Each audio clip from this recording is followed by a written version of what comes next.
महादेव केदारनाथ की पावन कथा। भारत भूमि को देवभूमि कहा जाता है और उत्तराखंड की हिमालयी वादियों में स्थित केदारनाथ धाम भगवान शिव के 12 ज्योतिर्लिंगों में से एक अत्यंत पवित्र स्थल है। केदारनाथ केवल एक मंदिर नहीं, बल्कि आस्था, तपस्या और महादेव की दिव्य उपस्थिति का प्रतीक है। इसकी कथा महाभारत काल से जुड़ी हुई है।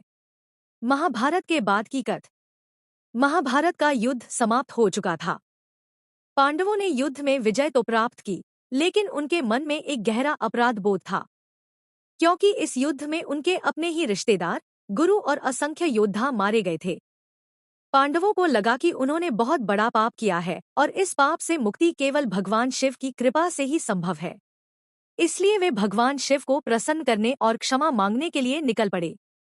भगवान शिव का पांडवों से छिपना। पांडवों ने सुना था कि भगवान शिव हिमालय में तपस्या कर रहे हैं। वे शिव के दर्शन के लिए केदार क्षेत्र की ओर बढ़े, लेकिन भगवान शिव पांडवों से नाराज थे, क्योंकि युद्ध में हुई हिंसा से वे दुखी थे। शिव नहीं चाहते थे कि पांडव तुरंत उनके दर्शन पालें। इसलिए महादेव ने पांडवों से बचने के लिए एक बैल, नंदी, का रूप धारण कर लिया और हिमालय की ओर चले गए। भीम की पहचान और शिव। भीम को संदेह हुआ कि इनमें कोई साधारण बैल नहीं, बल्कि स्वयं शिव छिपे हुए हैं। भीम ने उस बैल को पकड़ने की कोशिश की। बैल धीरे धीरे धरती में समाने लगा। भीम ने बैल का पिछला भाग पकड़ लिया। तभी शिव का शरीर अलग अलग भागों में विभाजित होकर विभिन्न स्थानों पर प्रकट हुआ। पंचकेदार का निर्माण। भगवान शिव के शरीर के भाग 5 स्थानों पर प्रकट हुए, जिन्हें पंचकेदार कहा जाता है। केदारनाथ शिव का पृष्ठभाग, पीठ। तुंगनाथ भुजाएं। रुद्रनाथ मुख। मध्यमहेश्वर नाभि। कल्पेश्वर जटाएं। केदारनाथ में शिव का पीठ वाला भाग प्रकट हुआ, इसलिए यह सबसे प्रमुख तीर्थ बन गया। पांडवों की तपस्या और शिव की कृपा। भीम और पांडवों ने वहां अत्यंत कठिन तपस्या की। वे दिनरात शिव का ध्यान करने लगे। उनकी भक्ति देखकर भगवान शिव प्रसन्न हुए और उन्हें दर्शन दिए। शिव ने कहा, तुम्हारा अपराध बोध तुम्हारी भक्ति बन गया है, मैं तुम्हें क्षमा करता हूं। इस प्रकार पांडवों को मोक्ष का मार्ग प्राप्त हुआ।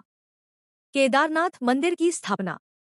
ऐसा माना जाता है कि पांडवों ने ही सबसे पहले केदारनाथ मंदिर का निर्माण कराया था। बाद में आदि शंकराचार्य जी ने इस मंदिर का पुनर्निर्माण करवाया और इसे भारत के 4 धामों में शामिल किया।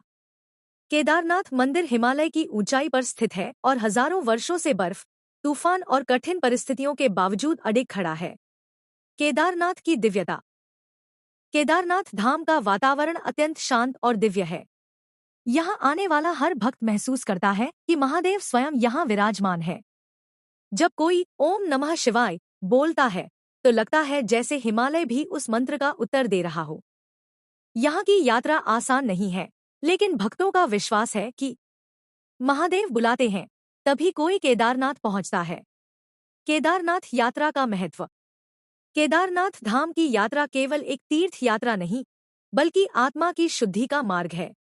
यहाँ आकर मनुष्य अपने अहंकार, दुख, भय और पाप से मुक्त होने का अनुभव करता है। शिव भक्तों का मानना है कि केदारनाथ में दर्शन करने से जीवन में सकारात्मक ऊर्जा आती है और मोक्ष का मार्ग खुलता है। महादेव का संदेश। केदारनाथ की कथा हमें सिखाती है कि पाप से मुक्ति संभव है यदि मन में सच्चा पश्चाताप हो। भगवान शिव भक्तों की तपस्या से प्रसन्न होते हैं। जीवन में धर्म और सत्य का मार्ग सबसे श्रेष्ठ है। महादेव हर उस व्यक्ति के साथ हैं जो सच्चे मन से उन्हें पुकारता है। समापन। केदारनाथ केवल एक स्थान नहीं, बल्कि शिव की करुणा और भक्त की आस्था का संगम है। यहाँ की हर चोटी, हर हवा और हर पत्थर हर हर महादेव का जयघोष करता है। जो एक बार केदारनाथ जाता है, उसका जीवन बदल जाता है। जय बाबा केदारनाथ।